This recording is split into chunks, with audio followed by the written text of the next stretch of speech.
Haciendo una pequeña oración para ponerle en las manos del Señor, ¿verdad? Y sea Él quien nos hable. Bueno, que ya empezó hablándome a mí fue la primera que el Señor me habló, ¿verdad? Al predicador es el primero que Dios le habla. Gloria a Dios.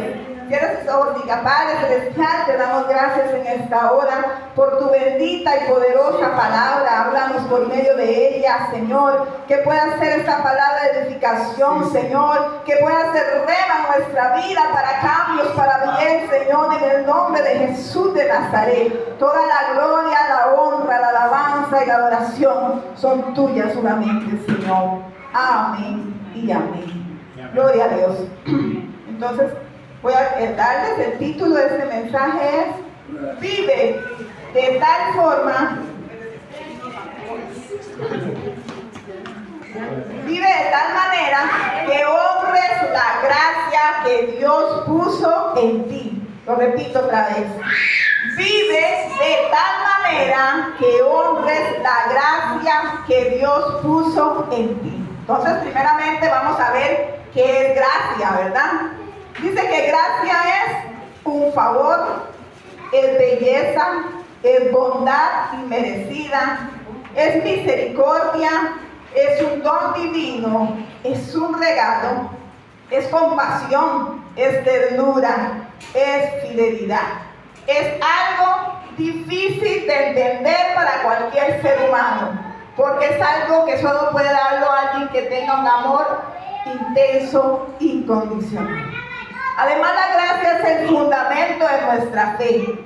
Yo no soy salvo por lo que hice, ¿verdad? No soy salvo, sino que soy salvo por lo que Él hizo por mí. No hay nada en mí que haga que yo merezca ser salvo. No hay nada bueno en mí, sino que fue porque Él intervino. Fue por su obra perfecta en la cruz, aleluya. Porque si fuéramos, ¿verdad? Si fuera por nuestras acciones, no nos mereceríamos eso. Pero Dios, que es soberano, que Él hace como quiera, cuando Él quiera, ¿verdad? Él, en su infinito amor y misericordia, rompe la justicia aquí. Él rompe la justicia. Porque lo que mereceríamos es la muerte. Dice que la paga del pecado es muerte. Pero Él, que es soberano y hace como Él quiere, Él ahí rompió la justicia. Porque por la justicia seríamos condenados. Para darnos su salvación, para darnos su misericordia. Aleluya. Qué lindo es el Señor, qué poderoso es Él. Si recibiéramos lo que mereciéramos, yo creo que aquí caerían muertos a cada rato personas, ¿verdad? Por la calle. ¡Pum! Aquí usted dijo una mentira. ¡Pum! Porque cuánto, ¿verdad?, que no le fallamos al Señor. Y quiero que usted vea ese ejemplo en Hechos 5, un momentito. Vayamos a Hechos, capítulo 5, gloria a Jesús. Donde nos da un ejemplo claro de cómo, qué le pasó a esta pareja.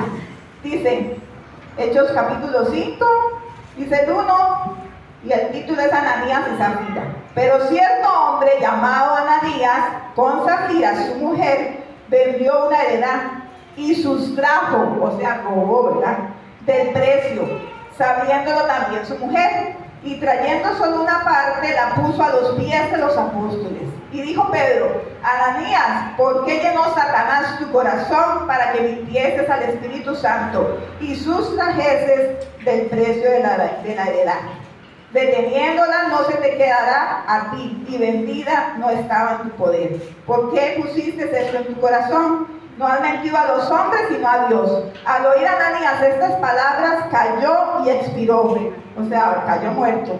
Y vino un gran temor sobre todos los que lo oyeron. Y levantándose los jóvenes, lo envolvieron y lo sacaron y lo sepultaron. Pasando un lapso como de 3 horas, sucedió que entró su mujer, no sabiendo lo que había sucedido, ¿verdad?, acontecido. Entonces Pedro le dijo: dime, ¿vendiste en tanto la heredad? Y ella dijo: sí, en tanto. Y Pedro le dijo: porque conviniste en tentar al Espíritu del Señor. He aquí a la puerta de los pies los que han sepultado a tu marido, y te sacarán a ti. Al instante ella cayó a los pies de él y expiró. Y cuando entraron los jóvenes, la hallaron muerta y la sacaron y la sepultaron junto a su marido. Mire qué tremendo, ¿verdad? Pero es que aquí, ¿verdad?, en este tiempo donde ellos les aconteció eso, todavía no había venido el Señor Jesucristo, ¿verdad? a derramar su sangre por nosotros. Pero eso es lo que mereceríamos nosotros realmente, porque cuántas veces nosotros no le fallamos a Cristo de poder, ¿verdad? Aleluya. Ahora vamos a ir a Efesios 2, capítulo 2, versículo 8 y 9, donde nos habla el versículo de lo que es la gracia. Dice: porque por gracia sois salvos, por medio de la fe, ¿verdad? Somos salvos por fe. Y esto no de vosotros, pues es don de Dios, no por obras, para que nadie se gloríe. ¿Qué quiere decir eso? Que no porque usted viene y le da un montón de plata a los pobres, va a ser salvo. Que no porque usted venga y les compre un regalo carísimo a los pastores, va a ser salvo. No se compra, ¿verdad? Sino que es por la obra perfecta de la cruz del Calvario, no por nuestras obras. Además, mire qué lindo también lo que dice Hebreos 4:16. Así que acerquémonos confiadamente al trono de la gracia para recibir misericordia y encontrar la gracia. Y por medio de esa gracia tener acceso al perdón, ¿verdad? Ahora quiero también hablarte un poquito de algunos personajes de la Biblia que experimentaron la gracia de Dios, inclusive personajes del Antiguo Testamento, aunque aún todavía el Señor no había muerto en la cruz, pero como Él es soberano, la gracia es eterna. Así que vamos a ver este primer ejemplo en Génesis capítulo 6, lo puede buscar si gusta, versículo 8. Gloria a Dios. Gloria a Dios.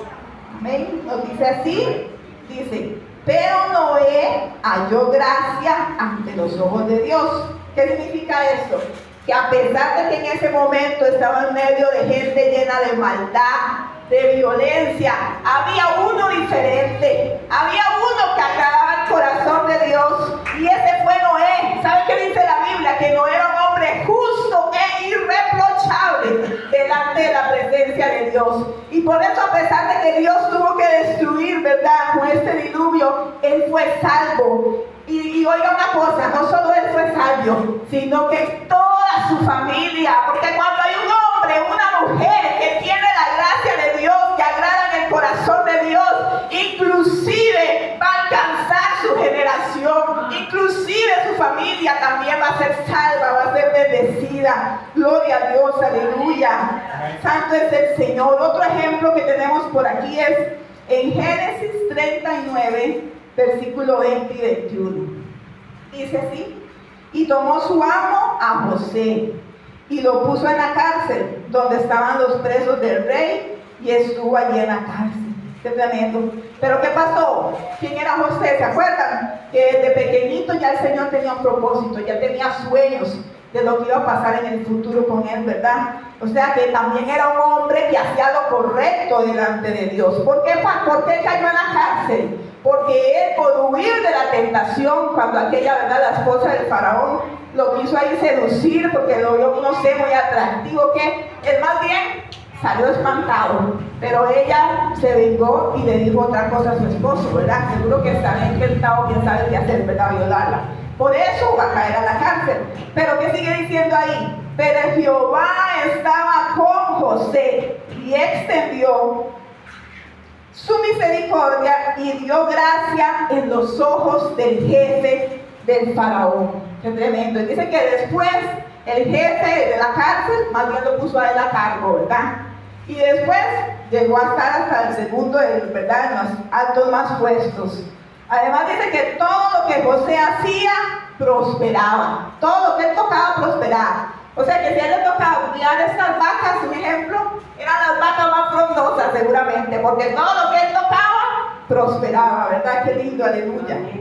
Porque estaba la gracia de Dios. Dice también en Éxodo, capítulo 33, versículo 11 y 17, es otro ejemplo de otro varón de Dios que dice aquí: y hablaba Jehová a Moisés cara a cara. ¿Usted se puede imaginar eso? Dios hablaba con Moisés cara a cara. Y dice aquí, como habla cualquiera con su compañero. O sea, como estoy hablando yo ahorita con ustedes, así hablaba Dios con Moisés. Y el 17 dice: y Jehová dijo a Moisés: también haré esto que me has dicho, por cuanto has hallado gracia en mis ojos, y te he conocido por tu nombre. Imagínense, el Señor dijo, voy a hacer eso que me dijiste a Moisés. Qué tremendo, ¿verdad? Imagínense la gracia que había en este varón de Dios. También tenemos el ejemplo de Pablo, cómo es transformado por la gracia de Dios, después de ser un hombre, un fariseo, después de ser un perseguidor de los cristianos, después de allanar casas, después de llevar a prisión a cristianos, después de tal vez haber aprobado ejecuciones de cristianos, se convierte en un predicador de la palabra. Aleluya, qué gloria, ¿verdad? Qué gracia, qué poder que transforma, qué poder que liberta, aleluya, al ser humano.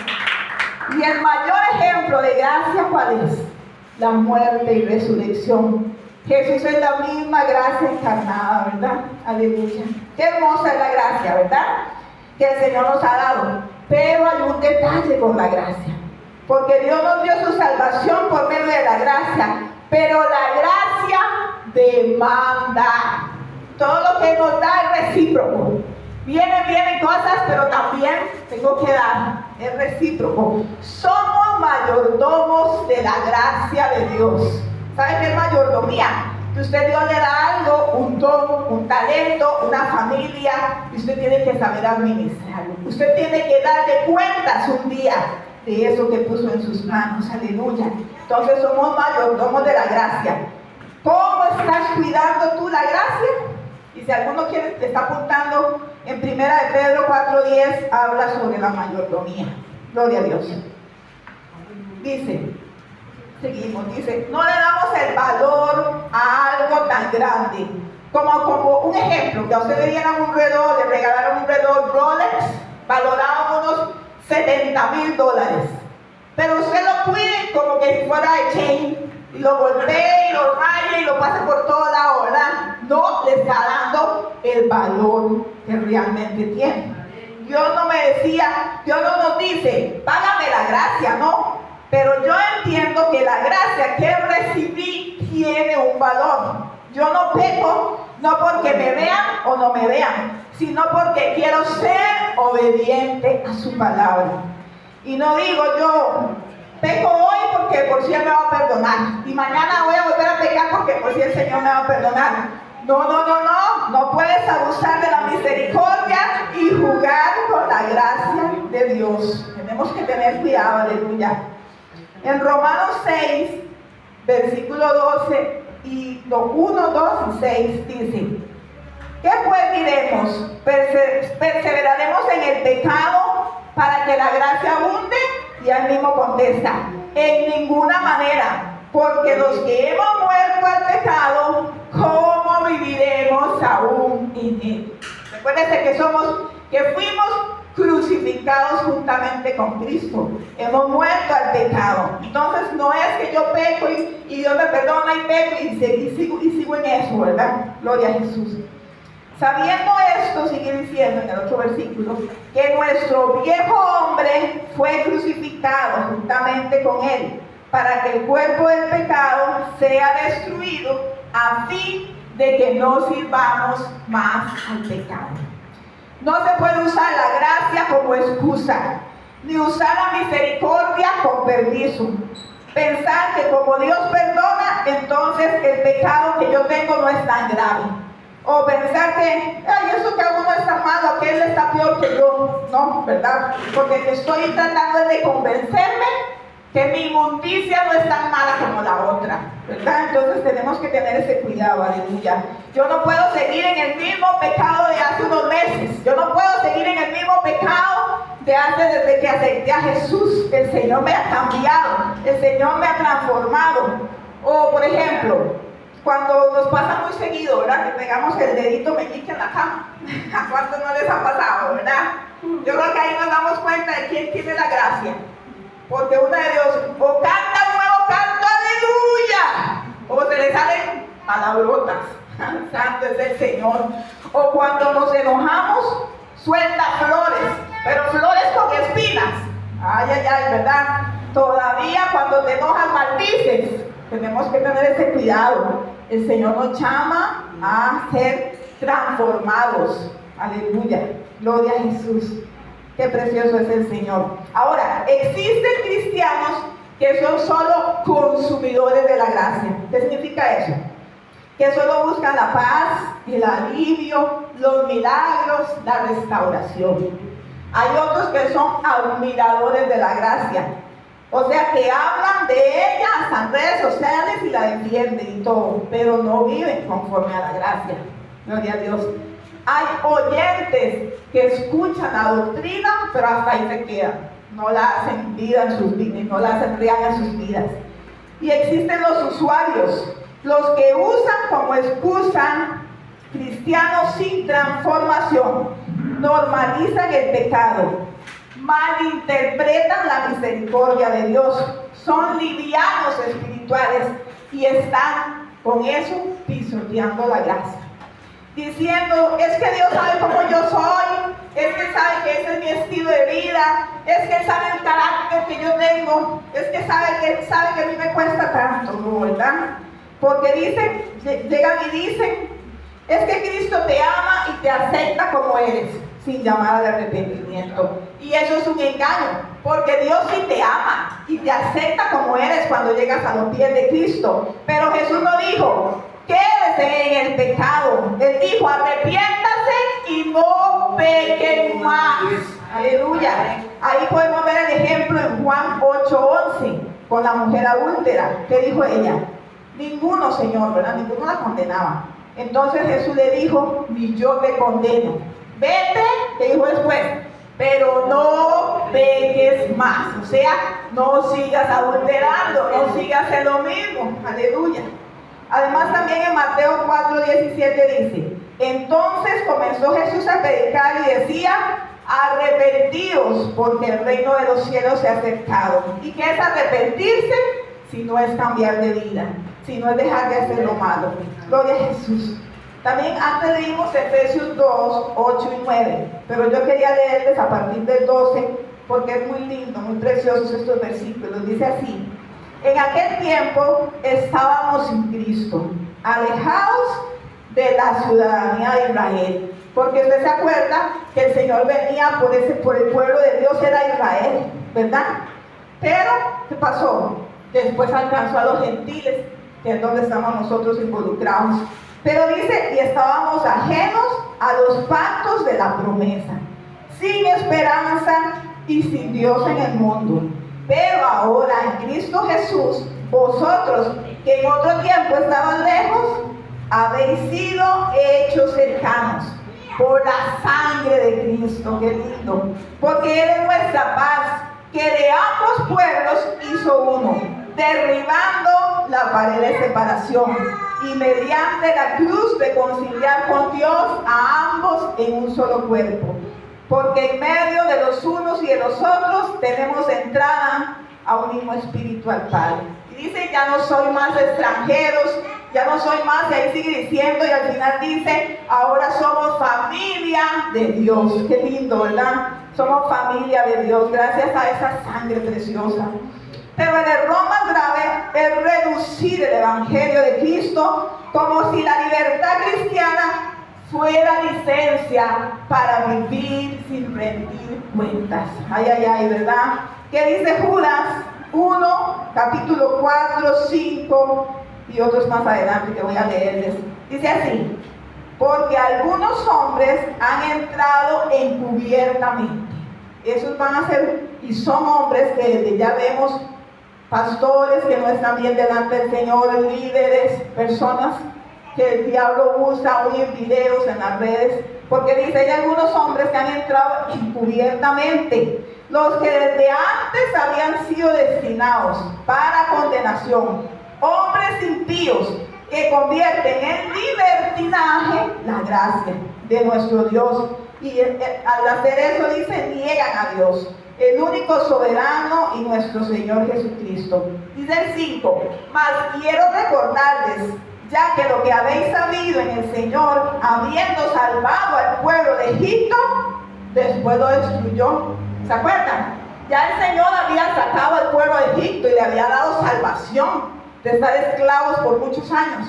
Pero ¿qué pasó? Empezaron más bien a quejarse, mejor no nos hubiera sacado nunca allá, ¿verdad? y comenzaron a renegar, hasta hicieron un ídolo, ¿verdad? ¿Y qué pasó? Ahí mismo se abrió la tierra y cayeron vivos, ¿verdad? Ahí mismo los destruyó, así que les había dado la salvación, porque ellos le dieron la espalda al Señor, ¿verdad? Sigue ahí diciendo que es tremendo, que aún ángeles que no guardaron su dignidad. Esos son aquellos ángeles que se fueron a favor del diablo, ¿verdad? Y los fueron expulsados también de los cielos.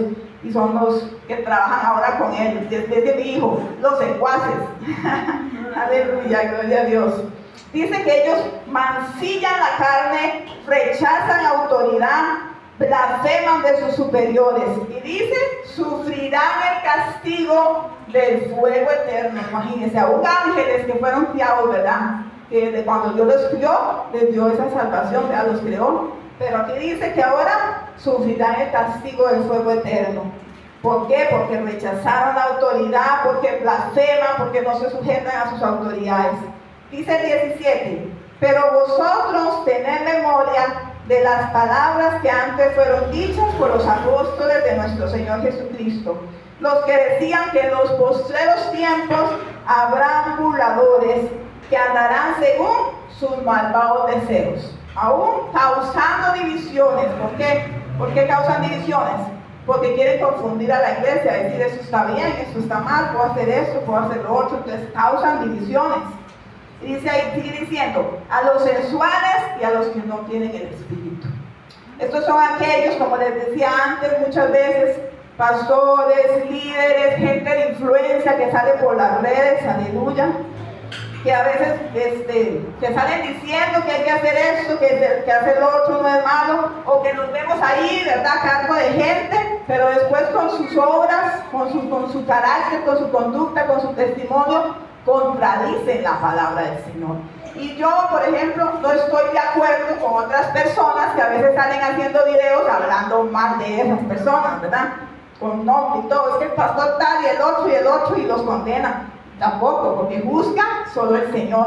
Pero lo que ellos están haciendo sí está muy mal, porque confunden al pueblo de Dios. Y seguimos viendo cómo la gracia no me hace poder hacer todo lo que yo quiera y igual ser salvo. No, vamos a ir a Gálatas 5. Le pido que me acompañe, que puede, gloria a Dios, en Gálatas capítulo 5.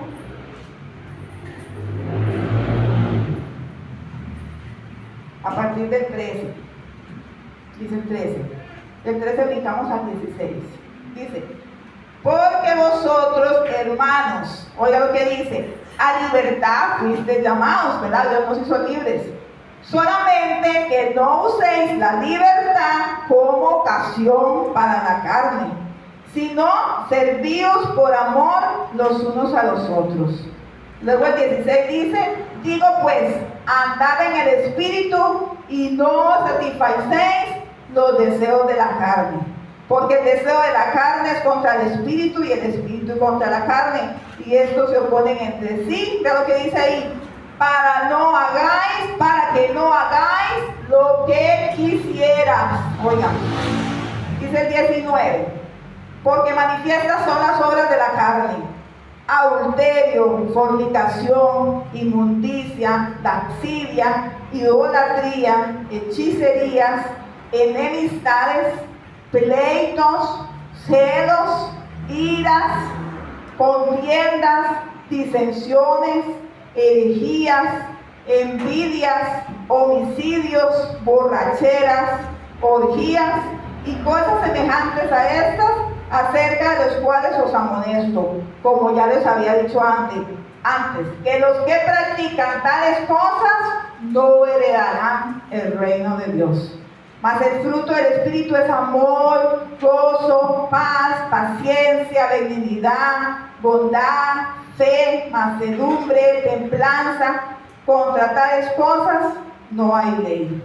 Gloria a Jesús. Y el 26 dice, no nos hagamos vanagloriosos, imitándonos unos a otros y envidiándonos unos a otros, ¿verdad? Ahí están los frutos de la carne y los frutos del Espíritu. Entonces, quiere decir que Dios mira el corazón, sí, pero el corazón transformado produce frutos visibles. Por eso hay gente que le dice a usted, ay, esté tranquilo, que usted hace eso, porque Dios así solo mira el corazón, pero dice que un corazón transformado va a producir frutos visibles, porque somos testimonio de los otros, ¿verdad? Miren lo que dice Mateo 7, 16 y 21. Porque por sus frutos los conoceréis. ¿Cuáles? Los que acabamos de leer, ¿verdad? Por sus frutos los conoceréis. Y el 21 dice, y no todo el que me dice, Señor, Señor, entrará en el reino de los cielos. Aleluya. Porque la gracia que salva también transforma nuestra manera de vivir. Porque muchas veces se nos olvida o rechazamos el camino de la cruz, como les decía antes. Se nos olvida que el Señor nos dijo, ¿verdad? Toma tu cruz y sígueme. ¿Qué quiere decir la cruz? Sacrificio, entrega, ¿verdad? Entonces Dios no se puede contradecir con su palabra. Gloria a Dios.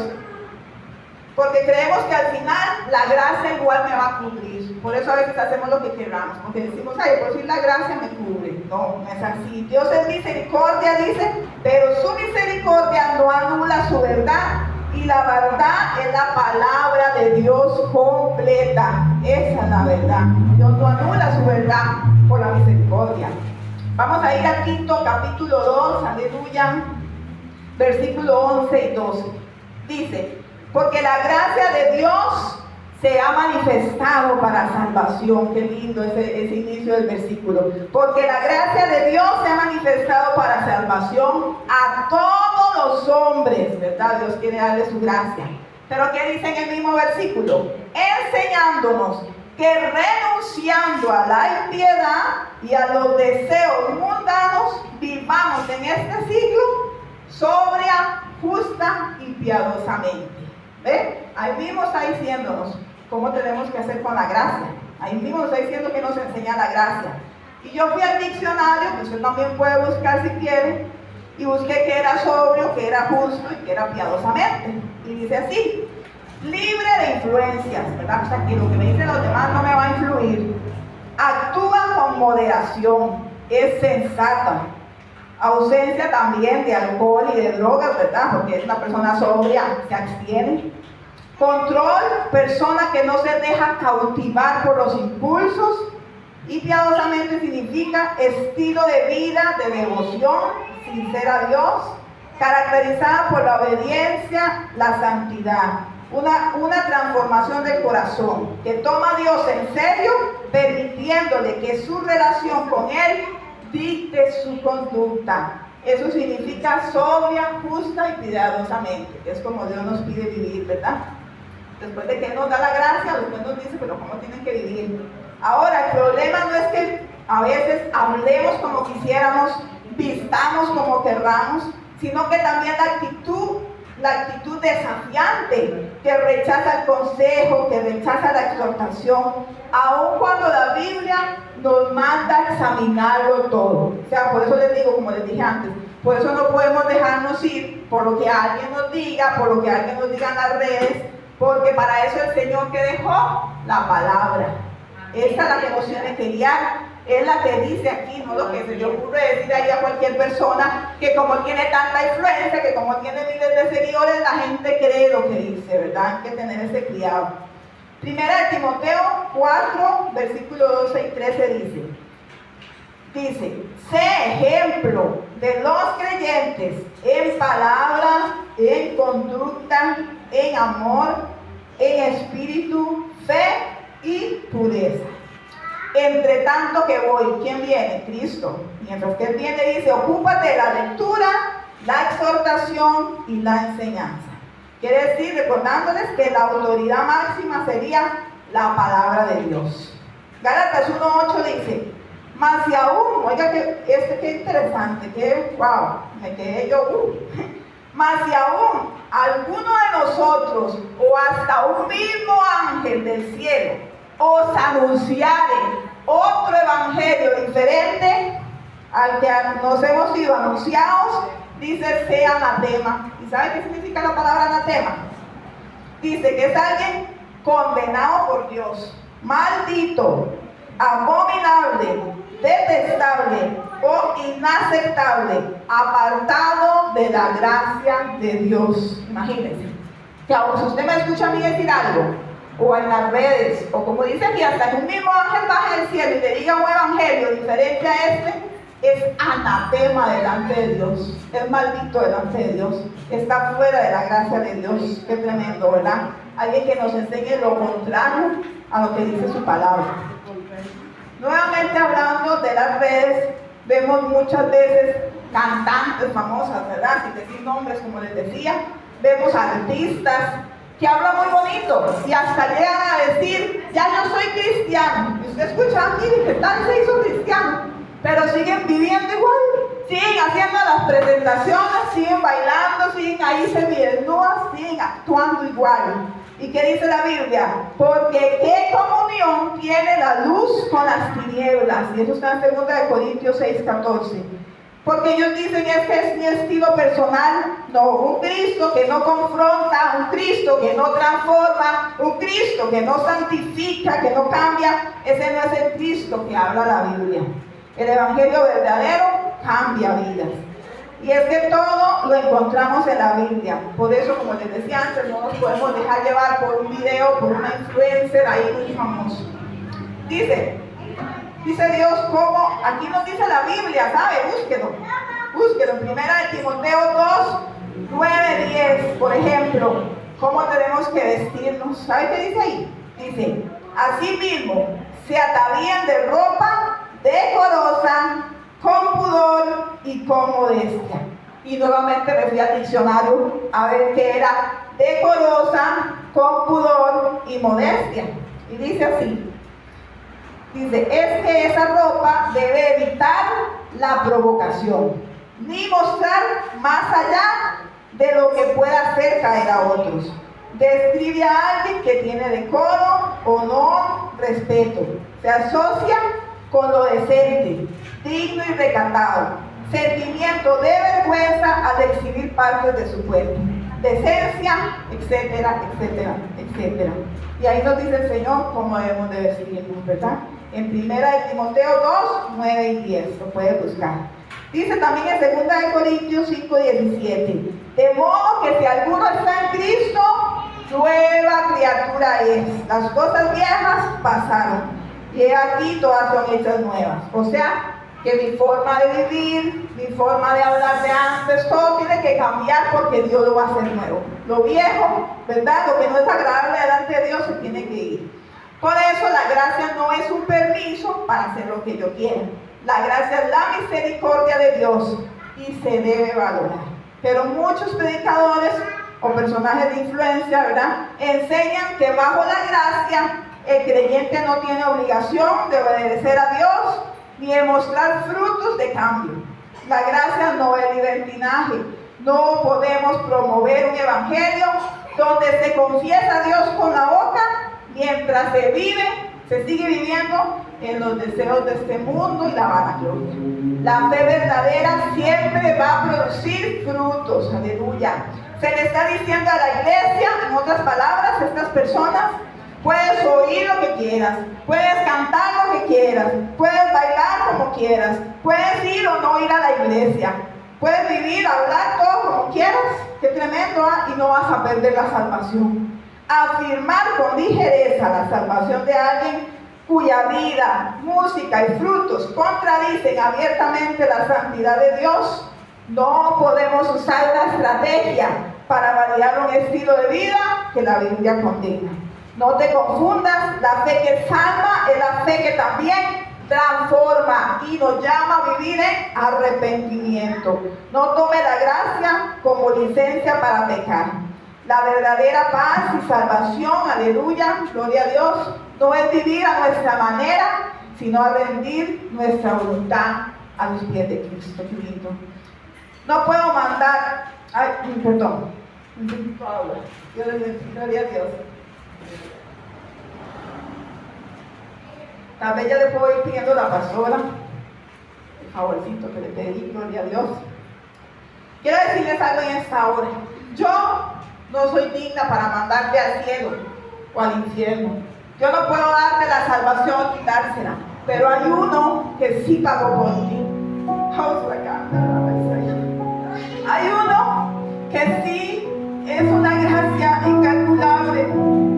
Él poderoso, Él quiere tocarte, Él quiere transformarte en esta hora, aleluya. Hay uno que sí. Quiero darte un ejemplo, pon atención. ¿Qué tal que un día Ingrid me regala un chal como este que está aquí? Bueno, como este no, uno muy fino, uno muy caro, uno que tal vez fue tejido con hilos de mariposa, de una mariposa, ¿cómo se llama? Monarca, con un valor altísimo, con un valor que nadie puede pagar, una pieza única en el mundo. Y me dice, te lo doy, yo lo amo con amor eterno, vale todo para mí, pero cuídalo. Y yo me voy con el chal para la finca y me voy ahí con barrial y las botas, y empiezo a arrastrarlo y empiezo a barriarlo, aleluya. Eso es lo que hacemos muchas veces con la gracia. Decimos, voy a ir un ratito a esa fiesta, no pasa nada. Voy a ir un ratito al mundial, como dicen, ¿verdad? Aquí en el aula nadie me está viendo. Aquí en el trabajo de por sí nadie me está viendo, hago esto. Y entonces vengo un día como si nada, representando a Cristo y la gracia de Dios, aleluya. Y que venga el Padre amado y te diga, y te vea, y te diga, ¿qué hiciste con mi sangre? ¿Qué hiciste con la sangre que mi Hijo derramó por ti? ¿Qué hiciste con ese sacrificio? Muéstrame. Si lo manchaste, muéstrame. Muéstrame si tu vestidura está manchada, sin arruga, o la tiraste. Muéstrame qué hiciste. Y tú dices, Señor, tú sabes mis luchas. La gracia no es suficiente regalo para decir, yo no puedo ensuciar esto. Yo no puedo pisotear la sangre. Yo no puedo jugar con el Evangelio. Yo no puedo mancillar su sacrificio. El sacrificio del Hijo. No puedo. Pues que no me duele lo suficiente para decir, no puedo manchar esta santidad que me ha dado. Así por gusto. Eso es temor a Dios. El dominio propio. El freno en un mundo desenfrenado. No porque le tema al infierno. No porque tenga temor de no ir al cielo. No. Temor a manchar su sacrificio. Temor a ser irreverente. Temor a que Él se aparte, que su presencia se aparte de mí. Temor a que me mire y me pregunte, ¿qué has hecho con lo que te di? ¿Qué has hecho con mi sangre? No la has valorado, aleluya. Mayordomía no va a ser solo sobre tus dones, tus talentos o tu familia. Mayordomía también va a ser sobre la gracia. La santidad es la separación del pecado para tener una vida que agrade a Dios y complacer a aquel que por gracia me salvó. La fidelidad a Dios es la evidencia que entendí el valor de lo que recibí. Quiero serle fiel. Tú tienes que entender el valor de algo para que puedas ser fiel a algo que tiene valor. Pero la pregunta es, ¿cuánto valor tiene la sangre de Cristo para ti? ¿Cuánto valor tiene el sacrificio de Cristo para ti? Aleluya. Deja que hoy esa gracia te transforme. Y quiero decirte algo más. A veces la palabra es muy dura. Tal vez tú dices, uy, qué dura que estuvo la palabra. Y sabes, le decimos muchas veces a pastora Diana, de hoy en mi persona, estas cosas tan duras. No porque nos creamos mejores que ustedes, no porque ya somos santas, porque Dios primero me habló a mí y tengo que dejar, ¿verdad? Muchas cosas todavía, serle fiel, aleluya. Sino porque queremos que puedan entrar en el reino de los cielos. Por eso, por amor les decimos estas palabras que el Señor tiene en la palabra, aleluya. Para que cuando un día estés delante del Padre Él pueda decirte, buen siervo fiel, entra en el gozo de tu Señor. Qué lindo, ¿verdad? Cierra tus ojos en esta hora. Si quieres puedes ponerte de pie. Aleluya. Vamos a orar. Gloria a Jesús. Si alguien también quisiera en esta hora, oremos por usted, puede pasar por aquí con mucho amor y mucho gusto daremos por